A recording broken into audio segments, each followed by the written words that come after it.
white people support harsher criminal laws if they believe that more black people are arrested. We talk about race on this program quite a bit, and it's important to distinguish between racism as a characteristic of a person, or rather, racism as an institutional or systemic prejudice that exists, and it's important to differentiate. We now have a new study that tells us something interesting about the first that I mentioned, which is people's individual racism, which is that a recent study suggests that if you are white and you're presented with evidence that our justice system disproportionately targets black people, you are actually more likely to support harsher criminal penalties. Now, I like to believe, Lewis, that at least a significant part of our audience, when they hear that black people are disproportionately arrested and imprisoned, they say, oh, we should explore why that's going on, rather than just saying, oh, really? Well, then black people should actually be punished even more, right? I like to think that that's the case.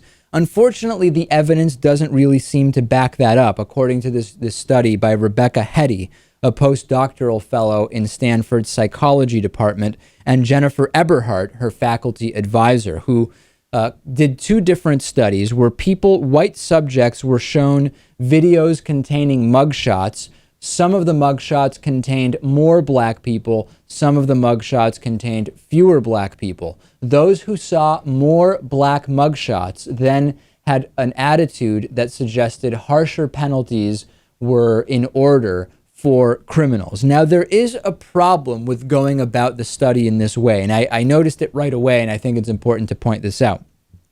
It may be that all racial groups, when shown pictures or when they believe that another racial group is more likely to be imprisoned, would argue or believe or feel that criminal penalties should be harsher. So this same study was not done by showing a group of black people two sets of mugshots with more and fewer white people. The results might have been the same. And number two, the other issue is, maybe there's something about white people in general that just makes them believe that penalties should be harsher, and the results, albeit with a small sample size, may just be not completely accurate. So I found that there were a couple, as interesting as the study is, there were some serious issues with the methodology.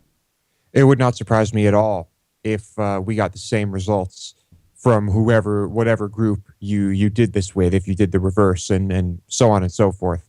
I think that's a very human thing to do. In spite of that, though, Lewis, we can still say, well, regardless of people's individual biases, the justice system is still disproportionately imprisoning, prosecuting, and arresting minorities. So separate from people's attitudes, we can still look at the empirical data about the application of the law and say we need to explore that. Without a doubt. And why is it that is happening to blacks, to minorities? Well, because it's mostly white people running the system. So well, it makes sense. That's certainly part of it. It's also a socioeconomic thing, right? We always want to disproportionately target those who are poor for similar crimes that maybe rich people would get away with. And we see there's so many layers of this, aren't there? There are many, but most of them are some of them more ugly than others.